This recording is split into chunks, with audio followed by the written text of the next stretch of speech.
Hai semuanya, bertemu lagi bareng Mihu di sini. Oh iya, kali ini Mihu akan membawakan alur cerita Donghua yang berjudul Wudong Qiankun. Mihu mengingatkan sekali lagi ya bahwa konten ini full spoiler. Tanpa lama-lama lagi, yuk langsung aja kita masuk ke isi ceritanya. Melanjutkan dari kisah sebelumnya. Pada saat ini keheningan sesaat tampaknya menyapu seluruh area. Di tengah kesunyian, Lindong yang duduk di depan tablet batu perlahan membuka matanya. Seketika semua orang bisa merasakan gelombang energi tak berbentuk menyebar dari tubuhnya. Dalam sekejap mata, tanaman hijau yang sebelumnya subur telah menjadi kekuningan dan tandus. Pada saat ini ekspresi semua orang sangat terkejut. Ki sunyi ini jauh lebih murni daripada yang dikeluarkan oleh batu sunyi. Ucap Wudong menatap Lindong sementara ekspresi bersemangat muncul di wajahnya yang sudah tua. Chen Zhen mengangguk. Akhirnya senyuman puas juga muncul di wajahnya yang keriput. Dia kemudian terkekeh. Hahaha, sepertinya anak ini berhasil. Benar-benar tidak terduga. Pada saat ini pemimpin aula dari Aula Langit Kile menghela nafas berulang kali. Kemudian dia berkata, sepertinya akan ada pertunjukan bagus di kompetisi aula yang akan datang. Namun jangan senang dulu. Meskipun Lindong telah berhasil memahami kitab suci penghancuran besar, namun itu masih lemah. Xiao kami telah mencapai tahap 9 Yuan Nirvana. Demikian juga kitab suci Kaisar Langit telah lama dikuasai olehnya. Aku khawatir bukan tugas yang mudah bagi Lindong untuk mengalahkannya. Hahaha, Lindong bahkan telah berhasil mempelajari kitab suci penghancuran besar. Apalagi yang tidak mungkin? Ucap Chen Zhen tertawa. Dia jelas mengerti bahwa Ying Xiao adalah murid paling menonjol di antara anggota generasi muda Sekte Dao. Selanjutnya hadiah bawaannya sangat unggul. Di usia yang begitu muda, dia mampu mencapai tahap 9 Yuan Nirvana.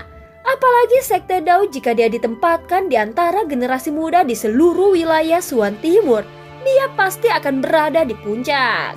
Meskipun Lindong mampu muncul sebagai kekuatan baru yang harus diperhitungkan dalam waktu kurang dari setahun, masih ada perbedaan besar antara dia dan Ying Xiao. Baiklah. Mari kita tunggu kompetisi aula dalam 2 bulan. Aula Langit tidak akan melepaskan posisi sebagai pemimpin dari 4 aula dengan mudah. Ucap Kile tertawa. Aku khawatir itu tidak terserah padamu. Chen Zhen juga tertawa. Setelah itu mereka saling memandang dan tertawa terbahak-bahak. Wudong dan rekan-rekannya juga merasa nyaman. Jelas mereka dalam suasana hati yang sangat baik. Bagaimanapun, kemunculan kembali kitab suci penghancuran besar adalah kabar baik bagi Sekte Dao. Pada saat ini di tengah berbagai keributan yang memenuhi pegunungan, Lindong menghela nafas dalam-dalam. Setelah itu dia berdiri dan memusatkan pandangannya pada tablet batu raksasa di depannya. Kemudian dia membungkukkan tubuhnya dan membungkuk hormat ke loh batu.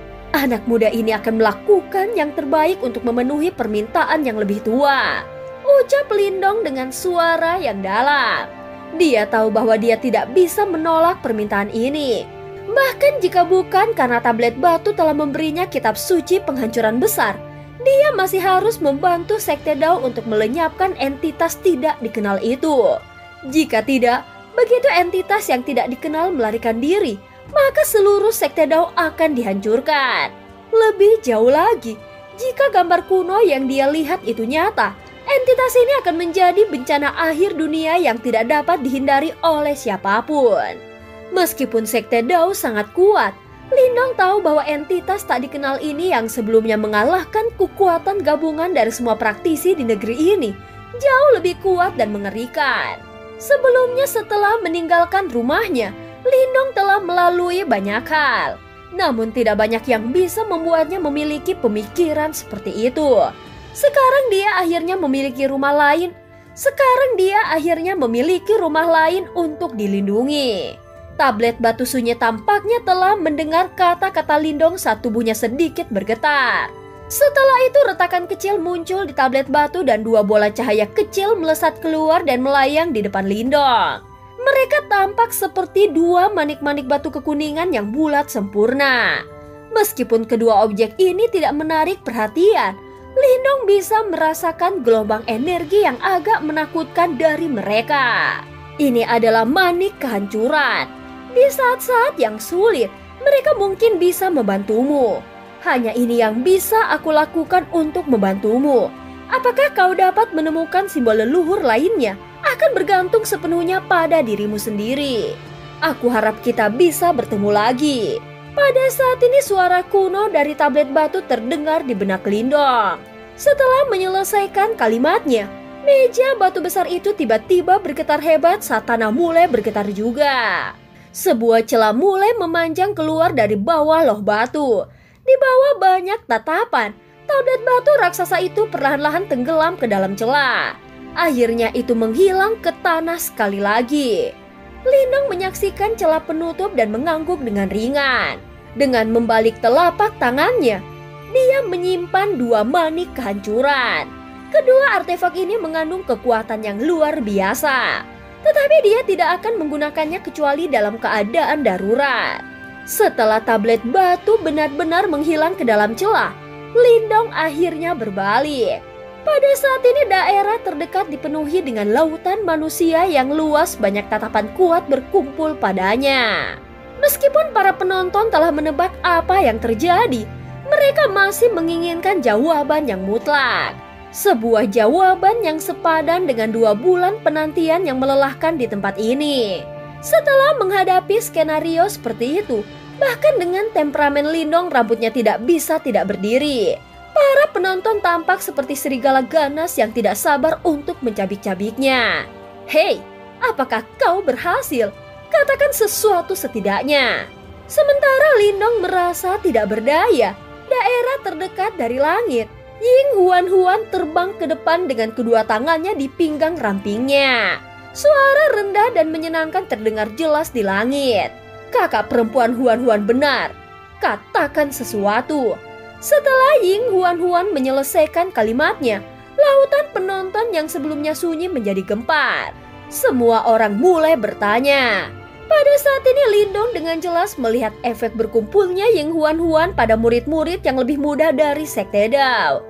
Apalagi 3 aula lainnya, bahkan beberapa murid aula sunyi lainnya berdiri di belakang Ying Huan-Huan. Adegan ini menempatkan Lindong di antara tawa dan air mata. Pada saat yang sama, perasaan hangat yang misterius muncul di hatinya. Setelah tinggal di dunia kegelapan itu selama 2 bulan, agak menghangatkan hati melihat semua rekan muridnya sekali lagi. Ying Huan-Huan tersenyum menatap Lindong yang tampak tak berdaya. Sudut mulutnya sedikit melengkung. Rupanya gadis muda itu senang dengan dirinya sendiri karena mengumpulkan begitu banyak dukungan. Sementara itu ekspresi wajah Ying Xiaosha tetap teguh sehubungan dengan situasi saat ini. Namun sedikit kebahagiaan dapat ditemukan jauh di dalam matanya. Kemunculan kembali kitab suci penghancuran besar agak signifikan bagi seluruh sekte Dao mereka. Oleh karena itu dia tidak menghentikan Ying Huan-Huan ketika dia dengan sengaja mengumpulkan puluhan ribu murid untuk mencela ke arah Lindong. Demikian pula, 4 pemimpin aula di langit tersenyum cerah pada pemandangan ini. Sebagai pusat perhatian, Lindong melirik Ying Huan-Huan yang wajahnya dipenuhi dengan kepuasan karena apa yang telah dia lakukan. Segera setelah itu senyuman muncul di wajah Lindong dan dia maju selangkah. Saat Lindong mengambil langkah maju, aura kesedihan dengan cepat menyebar keluar dari tempatnya berdiri. Kekuatan kehancuran muncul dari tanah dan menyembur ke tubuh Lindong. Saat kekuatan memancar ke tubuhnya, sosok bergerak Lindong tiba-tiba menghilang. Di bawah langit yang penuh dengan keterkejutan, dia muncul di hadapan Ying Huan-Huan.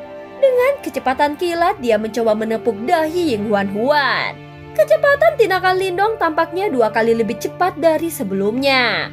Oleh karena itu, ketika Ying Huan-Huan melihat jari masuk yang dipenuhi dengan kekuatan sunyi yang menakutkan, dia hanya bisa menonton tanpa daya dan tidak bisa menghindarinya. Namun meskipun dia tidak bisa menghindar, Ying Huan masih agak keras kepala.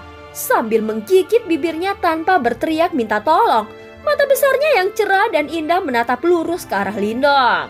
Akhirnya jari Lindong berhenti setengah inci di depan dahi Huan.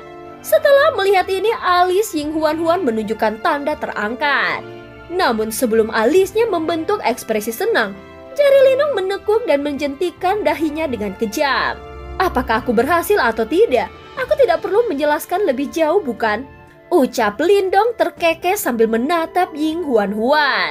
Pada saat ini keheningan mendominasi area itu. Setelah itu, sorakan dan raungan menggelegar terdengar di seluruh sekte Dao. Beberapa wajah murid aula sunyi bahkan dipenuhi dengan emosi yang kuat. Hari yang ditunggu-tunggu aula sunyi akhirnya tiba. Di puncak gunung yang jauh, Ying Xuanxi menyaksikan perayaan yang bising. Senyuman lembut muncul di wajahnya yang seperti batu giok. Tatapannya mengandung pandangan yang mengingatkan. 100 tahun yang lalu, tempat ini ramai dengan kegembiraan seperti ini. Zhou Tong, akhirnya ada seorang jenior yang telah melampauimu. Ucap Ying Xuanxi tertawa pelan. Segera setelah itu, dia membalikkan tubuhnya dan pergi saat desahan lega tiba-tiba bergema di udara. Singkat cerita, 5 hari telah berlalu sejak munculnya tablet aula sunyi. Selama 5 hari ini, keributan yang diciptakan karena kelahiran kitab suci penghancuran besar akhirnya berangsur-angsur berkurang. Hal ini memungkinkan Lindong merasakan lega seolah-olah beban besar telah diletakkan. Setelah mengalami periode pelatihan intensif, hari-hari berikutnya Lindong menjadi jauh lebih bebas. Dia terkadang pergi ke Peel River untuk berlatih, membiasakan diri dengan kitab suci penghancuran besar atau berkeliaran dengan bebas di sekitar aula seni bela diri. Suasana pelatihan di dalam 4 aula secara bertahap mulai menjadi semakin tegang. Ini karena kompetisi aula yang dianggap sebagai acara paling sensasional di sekte Dao akan diadakan setelah 1 bulan. Kompetisi aula adalah kompetisi yang meninjau kekuatan para murid dari 4 aula. Selanjutnya peringkat keempat aula juga akan ditentukan oleh hasil kompetisi ini. Oleh karena itu, semua murid dari 4 aula akan berusaha keras untuk berlatih untuk kompetisi aula setiap tahun. Kalau tidak, itu akan sedikit tidak enak dilihat jika mereka akhirnya dikalahkan secara menyedihkan. Oleh karena itu, saat hari kompetisi aula semakin dekat, suasana pelatihan di dalam 4 aula menjadi semakin eksplosif. Lindong secara alami merasakan atmosfer ini juga, namun dia tidak terpengaruh olehnya.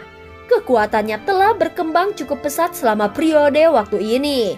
Selain itu, dia sekarang telah memperoleh kitab suci penghancuran besar dan hanya perlu mempelajarinya dengan tenang. Oleh karena itu, tidak perlu baginya untuk terlalu bersemangat dalam pelatihannya. Karena itu, dia berubah menjadi orang yang paling santai sementara setiap murid lain di sekte itu berlatih dengan sungguh-sungguh. Beberapa hari berlalu sementara Lindong dengan santai menikmati dirinya sendiri. Sementara Lindong sedang bersantai, dia terkadang bertemu dengan Ying Huan di dalam sekte. Tidak perlu meragukan daya pikat gadis ini di dalam sekte Dao. Dan dia tidak pernah kekurangan teman kemanapun dia pergi. Apalagi teman-temannya terdiri dari 2 jenis kelamin.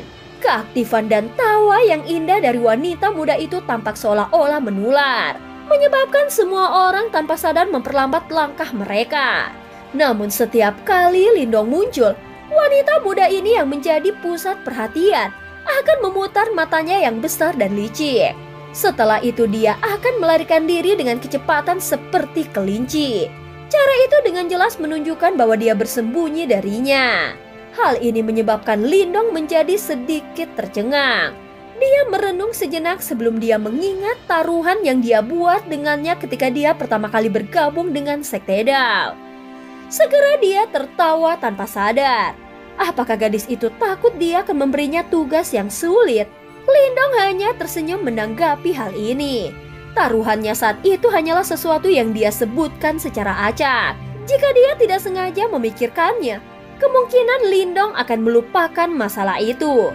Karena itu dia tidak secara khusus mengejar Ying Huan yang aneh dan menemukan masalah dengannya. Selain episode kecil ini, Kehidupan Lindong tenang, damai, dan santai selama periode waktu ini. Waktu berlalu satu demi satu di tengah ketenangan ini, sampai hari tertentu tiba. Pada saat ini Lindong duduk di depan set catur di depan aula seni bela diri yang remang-remang. Orang tua buta itu duduk di depannya. Seiring berjalannya waktu, hubungan antara Lindong dan yang terakhir menjadi sangat ramah. Selanjutnya Lindong menemukan orang tua buta ekstrentik ini sangat menyenangkan matanya. Mereka mengobrol dan agak akrab. Mengapa ada lebih sedikit orang di aula seni bela diri hari ini? Ucap Lindong tiba-tiba bertanya setelah bidak caturnya mendarat. Karena kompetisi aula yang semakin dekat, aula seni bela diri biasanya penuh dengan orang selama periode waktu ini. Namun hari ini tampak jauh lebih kosong. Ini tanpa sadar menyebabkan Lindong merasa sedikit bingung. Itu karena beberapa orang telah memulai tantangan gunung. Banyak murid telah pergi untuk bergabung dalam kesenangan. Ucap orang tua buta itu berkata begitu saja. Hubungan antara berbagai faksi di wilayah Suan Timur sangat rumit. Meskipun 8 sekte super adalah yang terkuat, masih ada beberapa sekte super yang agak kuat yang peringkatnya sedikit di bawah mereka. Masih ada beberapa sekte super yang agak kuat yang peringkatnya sedikit di belakang mereka. Kekuatan faksi-faksi ini tidak bisa diremehkan. Orang-orang yang datang di sekte Dao kami kali ini tampaknya adalah Gua Tebing Besar. Faksi ini adalah yang terdekat dengan wilayah sekte Dao kita.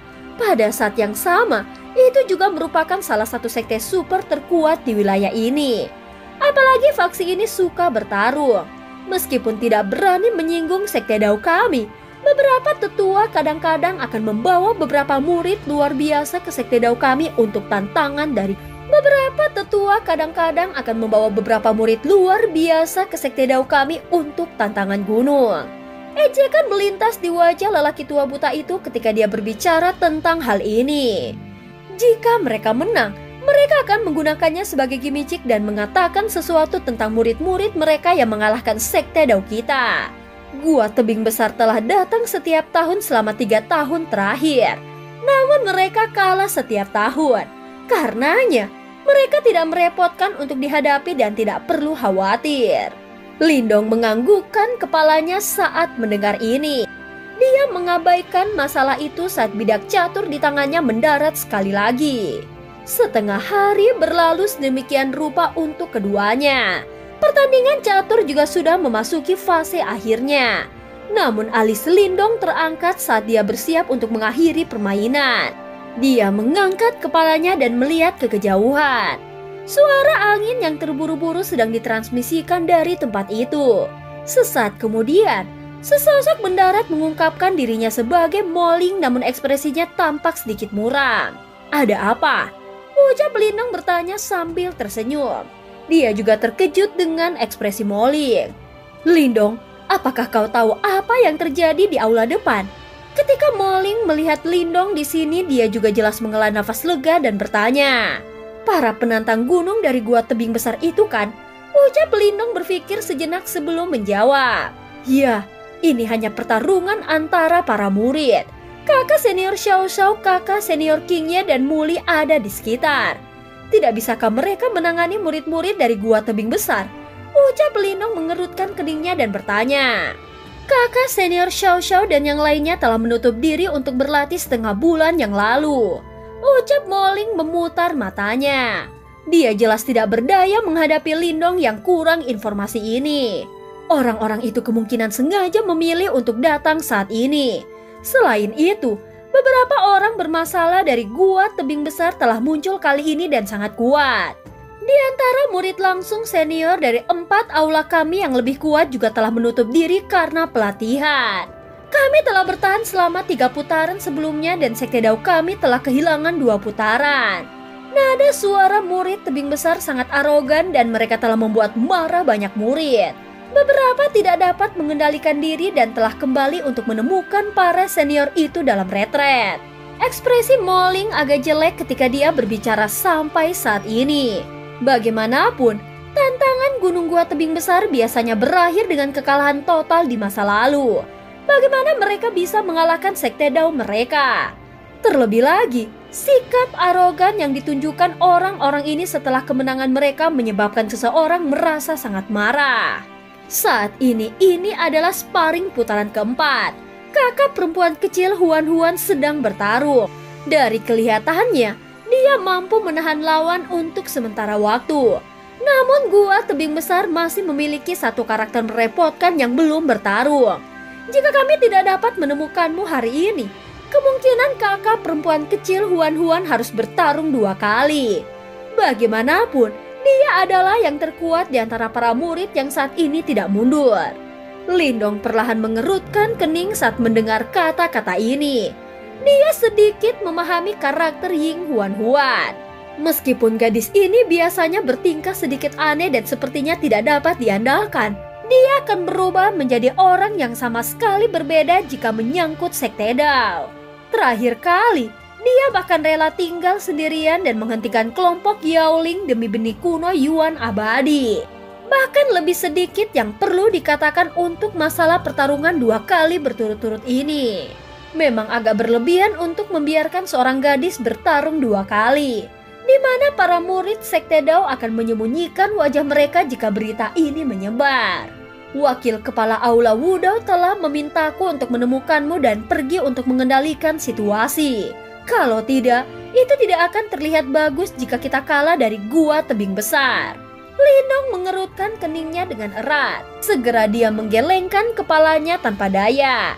Dia meletakkan bidak caturnya di papan catur, melirik lelaki tua buta di sampingnya dan berkata, "Sepertinya aku perlu melakukan perjalanan. Sekelompok bajingan kasar. Mereka harus dihukum sedikit. Jangan menahan. Sekte Dao akan mendukungmu jika ada masalah." Ucap orang tua buta menyimpan bidak catur dan berbicara dengan suara lemah. Lindong tersenyum dan mengangguk. Dia tidak ragu lagi saat dia berdiri dan melambai pada Moling. Setelah itu mereka berdua terbang langsung ke arah aula depan. Singkat cerita, dua Lindong dengan cepat bergegas dari kejauhan. Akhirnya mereka mendarat di samping panggung. Seketika murid-murid Sekte Dao dengan cepat mengalihkan pandangan mereka ke arah Lindong. Segera setelah itu kegembiraan muncul di wajah para murid Sekte Dao ini. Kakak senior Lindong ada di sini. Lindong menyaksikan banyak tatapan penuh kegembiraan yang menatapnya seolah-olah dia adalah penyelamat mereka. Setelah itu, tatapannya beralih ke medan pertempuran. Dari tempat ini, dia secara kebetulan melihat sosok halus yang akrab.